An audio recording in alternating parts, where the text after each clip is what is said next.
Halo guys, selamat datang kembali di Hits Movie. Ready? All right, go. Got it? Beautiful.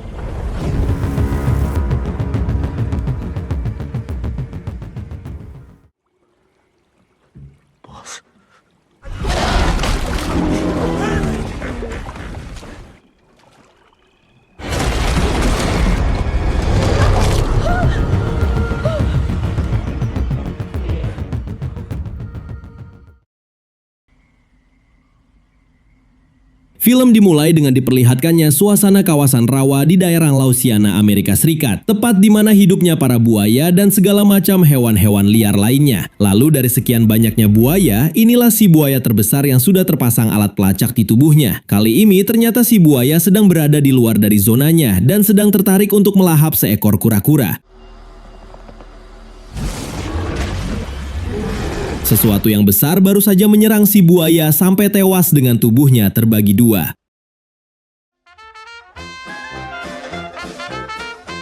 Kemudian kita beralih ke pesta di sebuah bar. Lalu di sana kita diperlihatkan dua sahabat berupa wanita cantik bernama Sistine dan Hannah. Mereka terlihat sedang menikmati liburannya itu di tengah kondisi realitas kehidupannya yang sama-sama sedang kacau. Sistine sebenarnya anak baik-baik, tapi setelah sering bergaul dengan Hannah yang agak miring sedikit, ia mulai berani mabuk cantik dan nekat tidak masuk kerja hanya untuk bersenang-senang. Mr. Stone, hi. Sistine mendadak lemas saat mendengar bahwa dia telah dipecat dari pekerjaannya. Lalu ketika kembali kepada Hannah, temannya ini sedang bersama pria tampan yang merupakan sopir wisata aligator alias buaya. Kemudian di situ Hannah mengajak Sistine untuk ikut tur bersamanya untuk melihat buaya. Moga aja bisa membuat pikiran mereka lebih fresh. Di situ Sistine sempat menolak, namun pria itu yang bernama Rodrigo mengatakan bahwa Hannah telah membayar tiket untuk 2 orang. Alhasil Sistine pun gak bisa menolak lagi. Surprise! I just got fired. Hannah merasa prihatin saat mengetahui sahabatnya ini kini menjadi pengangguran profesional. Tapi menurut Hannah, lebih baik Sistine menganggur daripada kerja dengan bos yang gak pernah memberinya libur. Akhirnya Sistine pun kembali terpengaruh, hingga mereka pun kembali lanjut berpesta ria.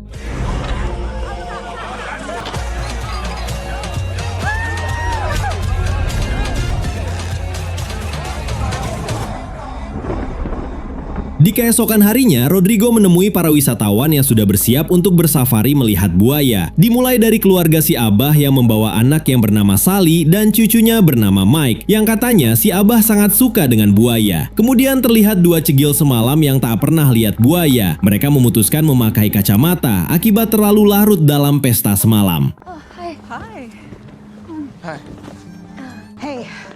Dan yang terakhir, si ibu-ibu pekerja keras yang bernama Dion, yang jika sedang banyak pikiran, ia selalu ingin melihat hewan-hewan buas. Di situ Dion memastikan jika dirinya bisa posting foto untuk anaknya saat melihat buaya nanti. Tapi menurut Rodrigo, di kawasan rawa nanti mereka sudah pasti tidak ada sinyal, maka ia bisa posting setelah mereka pulang nanti.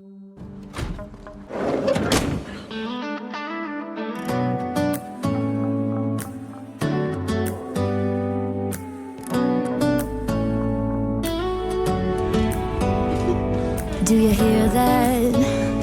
My sanity about to break while everyone I know's out. Sampailah mereka di base camp wisata buaya, tepatnya di mana Rodrigo bekerja selama ini. Suasana rawa yang becek pun mengawali petualangan mereka. Tapi kok bisa-bisanya si Dion pakai sepatu head-on seperti ini? Lalu ketika Rodrigo akan menyiapkan perahu, Dion tiba-tiba menawarkan bayaran yang besar kepadanya. Tapi kita belum tahu apa yang diinginkan Dion di petualangan yang tinggal beberapa menit lagi. Ready? Yes. Go. Got it? Beautiful. Yeah.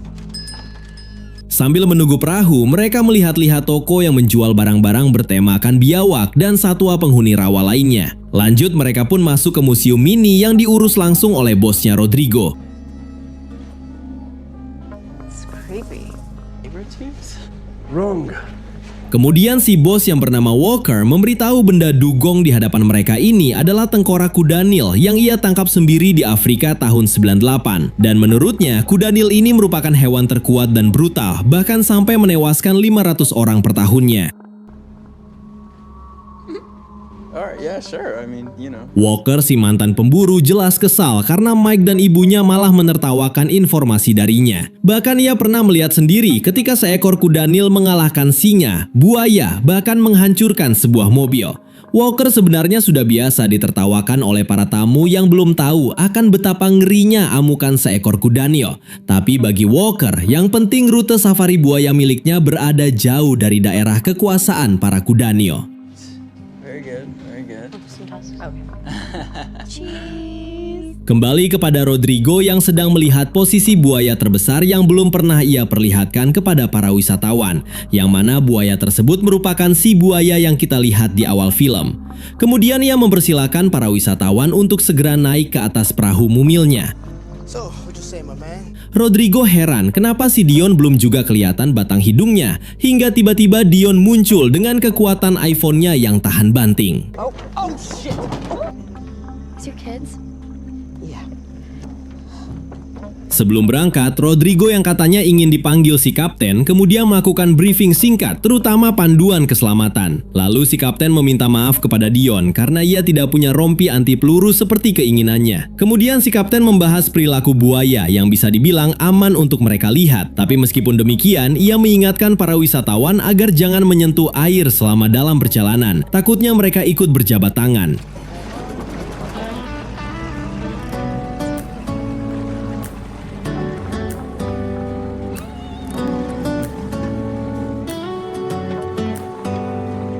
Do you hear that? My sanity about to break while everyone I know's out. Si kapten merasa aneh kenapa si buaya raksasa masih berada di tempat yang sama, tepatnya di luar jalur aman. Tapi karena Dion sudah membayar mahal, ia pun terpaksa keluar jalur demi bisa melihat si buaya raksasa tersebut. Lalu setibanya di lokasi buaya raksasa, si kapten tinggal memancing kedatangannya dengan memberi cemilan kesukaannya.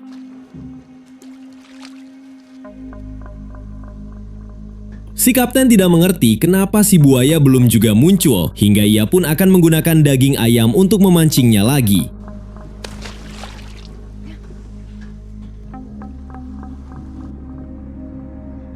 How big is the radius of the track? Si kapten akhirnya memutuskan untuk berkeliling seperti saran Sistine, siapa tahu bisa menemukan keberadaannya. Lalu tak berselang lama, Dion melihat sosok buaya besar yang sudah terbagi menjadi dua bagian. What the hell?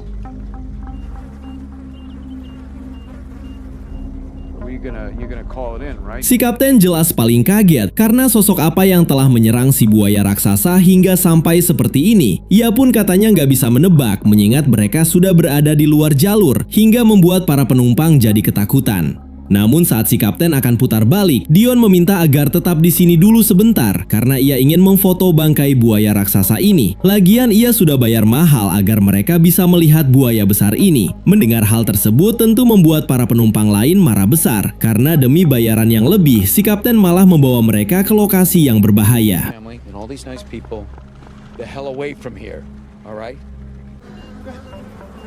Let's go. Setelah dimarahin si Abah, si kapten pun akhirnya akan membawa para wisatawan ke jalur yang seharusnya, mengingat daerah ini adalah daerah kekuasaan kuda Nil. Di tengah perjalanan, tiba-tiba sesuatu yang besar sedang mengganggu perjalanan mereka. Namun si kapten sadar ini bukanlah ulah seekor buaya.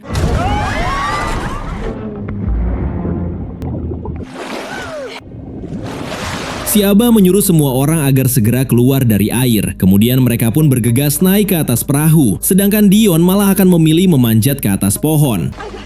Where's Mikey?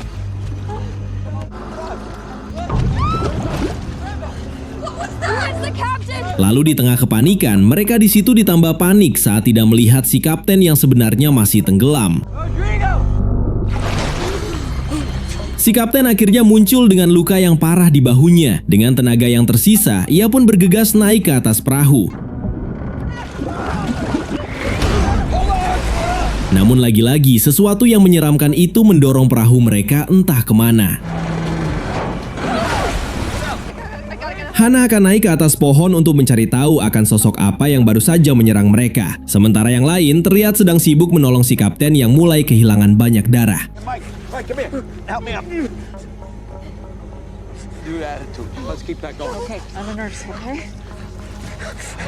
Sally yang merupakan seorang perawat, ia meminta ayahnya untuk menyiapkan logam panas. Lalu si kapten menyarankan agar mereka bisa menggunakan peralatan yang ada di kotak miliknya. Di tengah mereka memikirkan bagaimana cara mengambil kotak itu, Sistine pun akhirnya punya ide dengan memanjat pohon di tengah sosok misterius yang kini sedang menyintainya.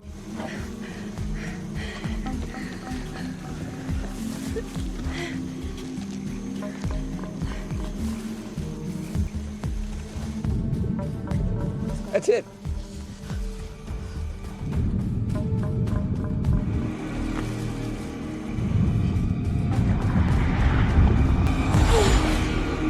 Setelah kotaknya berhasil diambil, si Abah pun langsung memanaskan pisau dengan menggunakan suar. That was amazing, by the way. Have you done this before? Hey, Hannah, you have reception. No. It's okay. Okay, we're hot. Okay. Hey, now.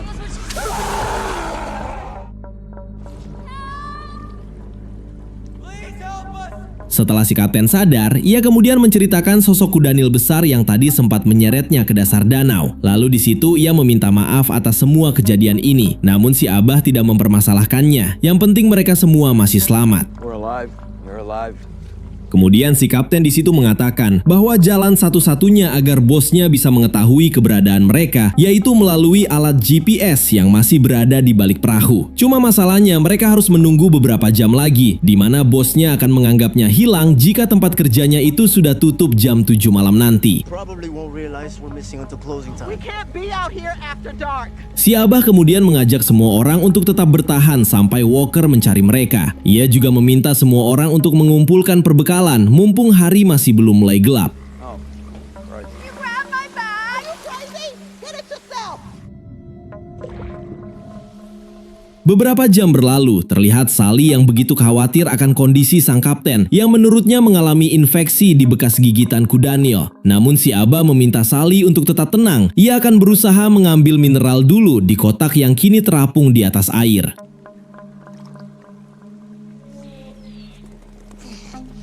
Panasnya suhu rawa membuat Hana rasanya ingin segera terjun langsung ke danau. Namun ia tidak sadar kelakuannya yang pamer Gunung Kidul membuat pikiran Mike melayang-layang.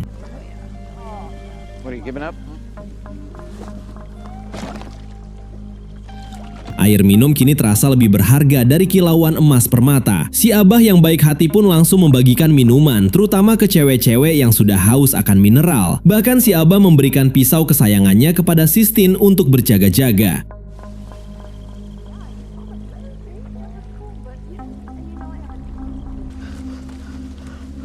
Kemudian di situ Sistine curhat akan nasibnya yang kini sudah nggak punya pekerjaan. Ditambah lagi ia harus nyicil tagihan pengobatan ibunya yang sampai saat ini masih terbaring sakit. Forget the job. I mean, we just survived an animal attack in the bayou.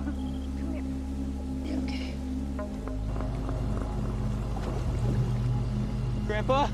Mike seketika panik saat melihat keberadaan sang kudanil. Kemudian si Abah langsung menyuruh semua orang agar terus manjat ke atas pohon, bahkan sampai ke atas pucuk bila perlu.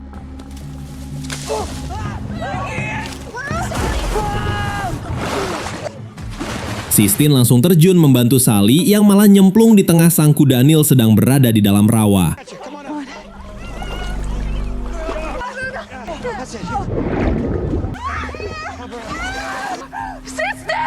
Hingga tak lama kemudian, si kudanil terlihat sedang meluncur untuk melakukan serangan.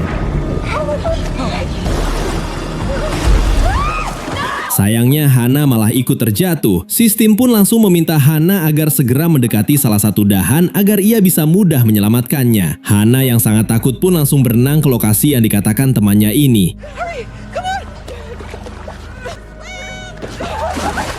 Gotta help him. Kemudian si Abah yang merupakan mantan pemadam kebakaran tentu tidak akan tinggal diam melihat Hana dalam bahaya. Bahkan ia nekat menggunakan jalur air daripada menggunakan jalur dahan seperti Sistine. Yes, you can. All right. I'm gonna get you out. 1, 2, good. Sangat disayangkan, si Abah malah menjadi korban tewas pertama oleh serangan kudanil yang terusik oleh keberadaan mereka.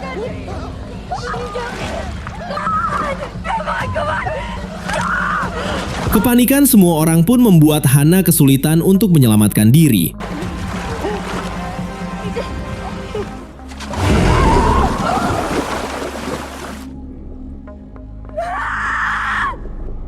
Hana akhirnya turut menjadi korban dari gigitan si Kudanil hingga ia pun tewas seketika. Sistine yang melihat sahabatnya tewas di mulut Kudanil pun hanya bisa menjerit menatap langit.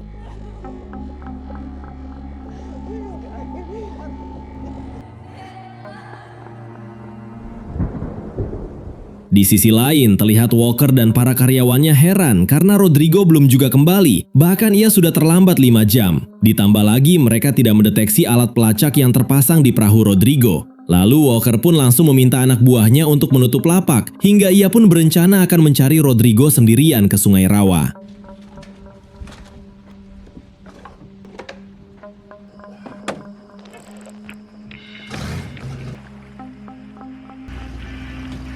Kembali ke dalam rawa, di mana kini Sally terlihat sedang mencoba benerin pundak Sistine akibat gak biasa nyelamatin orang dari atas dahan. Metode ini pun bakalan sulit karena selain butuh tenaga ekstra, Sistine bakal merasakan sakit yang sangat dahsyat. Sally pun mencoba mengalihkan perhatiannya dengan membahas kematian si Abah dan Hana yang mengerikan. Di waktu yang sama terlihat Walker yang sedang menyisir jalur sungai yang biasa dilewati oleh para wisatawan. Sementara di waktu yang sama juga, kondisi Kapten Rodrigo yang kini terlihat semakin melemah. Lalu dengan penuh kasih sayang, Sistine merawat si Kapten yang hampir hilang kesadaran. Hey, Cap. No one is coming. Dion heran kenapa sudah malam begini bosnya si Kapten belum juga datang. Namun jelas, walaupun mereka menunggu sampai besok pun, Walker tetap gak datang ke situ karena mereka tidak berada di jalur yang semestinya. Kemudian Mike berencana akan membuat api menggunakan bahan bakar untuk mencegah kedatangan si Kudanil. Lalu Dion mengusulkan agar Mike membuat api di atas permukaan air, karena jika perahu sudah terlindungi oleh api, salah satu dari mereka di bawah harus cepat-cepat mengambil GPS yang masih kerendam air di balik kapal. Either me or Mikey is going in. I can't swim. That leaves me. You don't have to.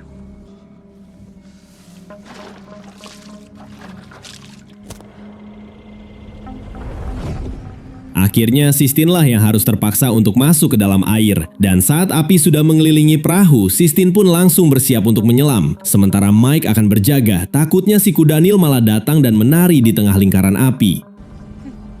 Hey, you sure you're okay to do this? Just tell me again that hippos are scared of fire. Everything's scared of fire.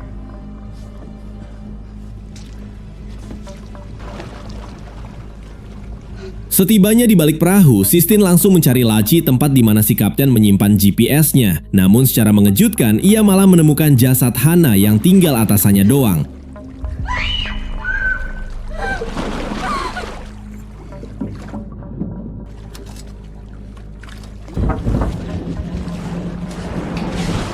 Mike sengaja menyusul Sistine karena api di permukaan sudah mau padam. Dan untungnya Sistine sudah berhasil mendapatkan GPS yang ternyata berupa HP yang sudah dimodifikasi.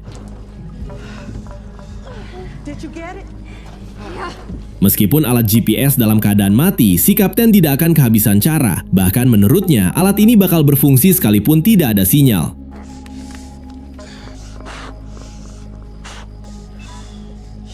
Setelah GPS menyala, Walker pun akhirnya bisa melihat lokasi anak buahnya yang ternyata berada jauh di luar jalur. Lalu tanpa berlama-lama, Walker langsung bergegas pergi ke tempat si Kapten.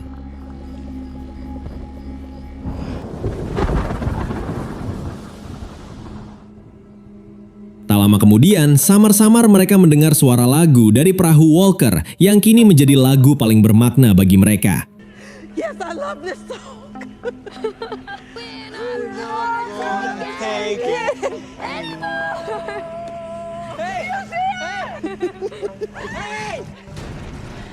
Mereka menduga jika Walker baru saja diserang oleh Kudanil, namun tiba-tiba lampu perahu kembali menyala dengan perlahan menuju ke arah mereka.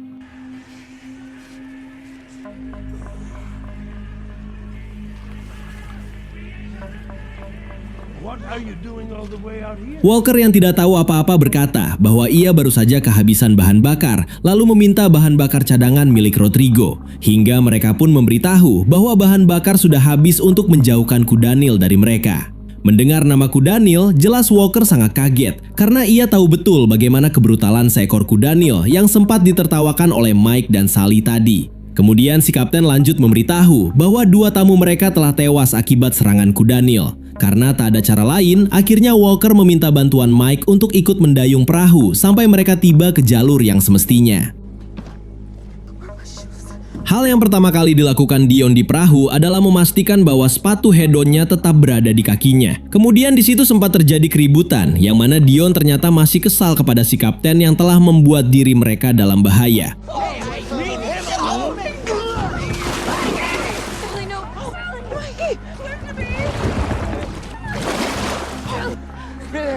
Holy shit. Mike akhirnya tewas setelah berusaha menghentikan kelakuan Dion. Melihat hal itu, jelas Sally sangat histeris meratapi kematian sang anak oleh ganasnya kekuatan rahang Kudanil. Atas kejadian itu, Walker mengubah rencana yang mana semua orang agar segera kembali ke dahan pohon sampai keadaan benar-benar aman. Walker bingung karena peluru bius yang ia bawa terlalu sedikit untuk melumpuhkan si Kudanil yang begitu besar. Namun dia tetap berusaha mencoba dan meminta Sistine untuk naik ke atas pohon biar dirinya saja yang mengurusnya.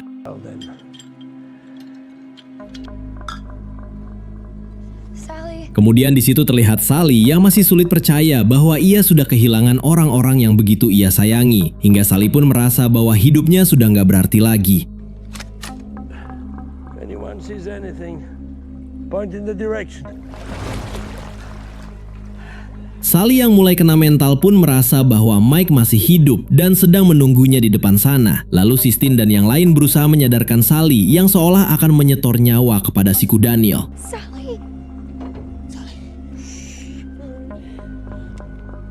Miss, don't go too far. Stop there. Sally akhirnya menghilang di telan kabut yang mulai menyelimuti rawa-rawa. Sementara mereka cuma bisa menunggu karena nggak berani teriak untuk menyadarkan si Sally. Where?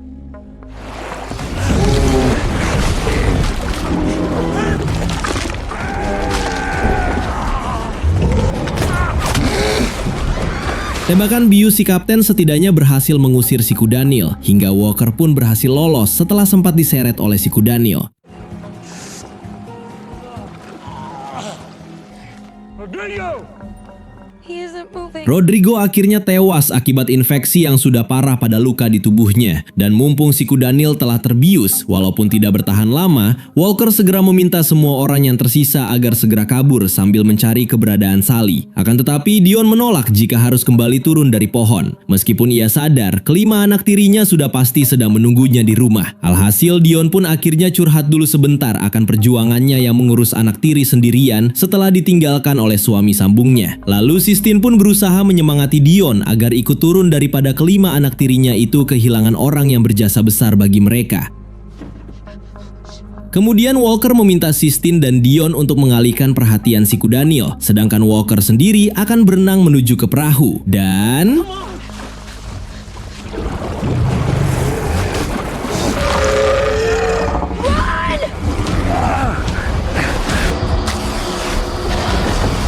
Sistine langsung menuju perahu di saat Walker sedang menahan Kudanil menggunakan api dari suar. Mereka mengira Walker telah ditewaskan oleh serangan Kudanil tadi, namun untungnya Walker berhasil selamat. Mumpung si Kudanil sempat terluka akibat api tadi, mereka segera bergegas kabur dari sana dengan mendayung perahu. Keep a lookout. Mereka terus waspada, takutnya si Kudanil malah cilukba ke hadapan mereka.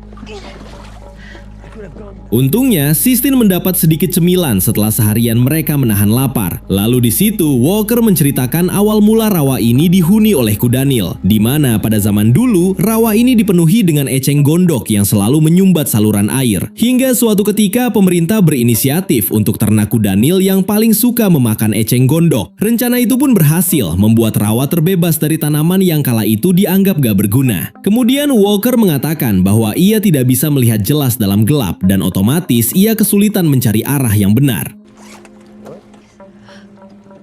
Mendengar masalah tersebut, Sistine pun akan menggunakan kamera mode malam agar mereka bisa melihat dalam gelap. Kemudian mereka tak sengaja menemukan sebuah bangunan yang menurut Walker adalah bekas peternakan kudanil. Lalu Walker pun berencana akan menjadikan tempat tersebut untuk beristirahat dulu sebelum melanjutkan perjalanan esok hari.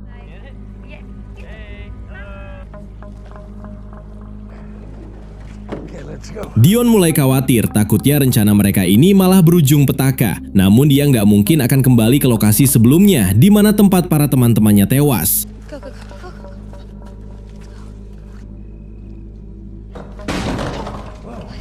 Di sana mereka mulai mencari sesuatu, siapa tahu bisa membantu mereka untuk pergi dari sana. Kemudian mereka menemukan sebuah catatan peternakan kudanil yang kebanyakan mati karena salah dalam perawatan.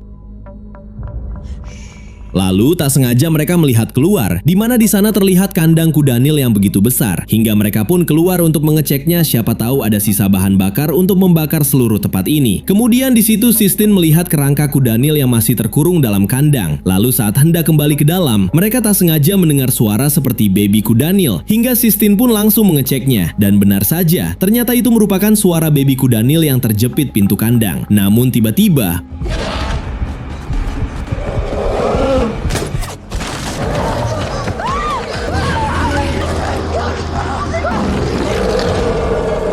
Walker sadar tembakan bius terakhirnya nggak akan cukup menghentikan si kudanil psikopat itu yang sudah mengetahui keberadaan mereka. Lalu ia segera meminta Sistine dan Dion untuk mencari bahan bakar atau oli bekas untuk membakar tempat ini. Siapa tahu asap yang ia buat bisa dilihat oleh para anak buahnya. Dion menemukan pintu untuk kabur ke bawah bangunan, namun Sistine tidak menyarankan akan hal itu, apalagi si kudanil sedang berada di luar. Akhirnya Sistine berhasil menemukan oli bekas yang sudah 100 tahun lebih tak terpakai. Setelah bahan bakar didapat, Walker mengajak Dion untuk memancing si kudanil, sementara Sistine bertugas menyalakan api saat si kudanil sudah datang.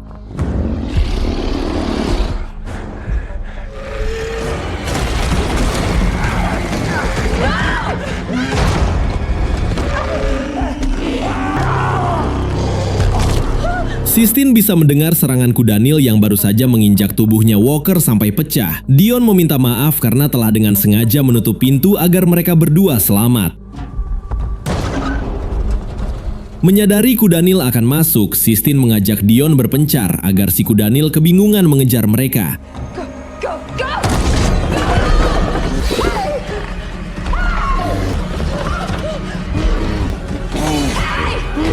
Sambil mengalihkan perhatian si kudanil, Sistine meminta Dion untuk segera pergi ke perahu dengan melewati pintu rahasia. Dion yang terjatuh sayangnya mengalami patah tulang yang membuatnya kesulitan untuk berlari, sementara Sistine lanjut kabur dengan sesuai rencananya sebelumnya.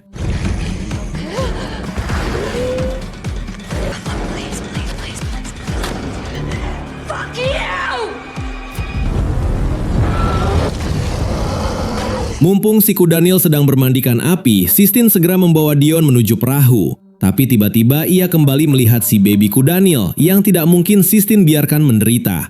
Sementara Dion yang sudah bodoh amat, ia pun akan pergi ke perahu sendirian dengan berjanji akan mengirimkan Sistine bantuan.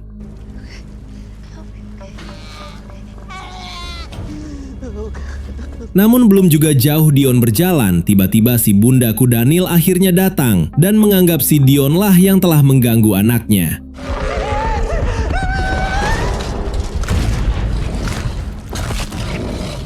Dion akhirnya tewas setelah dihantam moncong kudanil.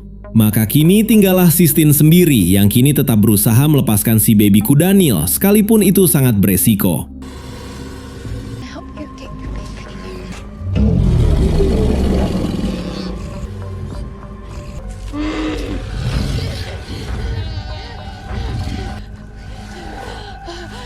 Berkat pisau pemberian si abah tadi, akhirnya baby kudanil pun berhasil dibebaskan. Dan siapa sangka, si bunda kudanil langsung pergi setelah anaknya diselamatkan oleh Sistine. Hingga tak lama kemudian, Sistine melihat kedatangan tim SAR yang sempat melihat gumpalan asap dari kebakaran yang tadi ia buat.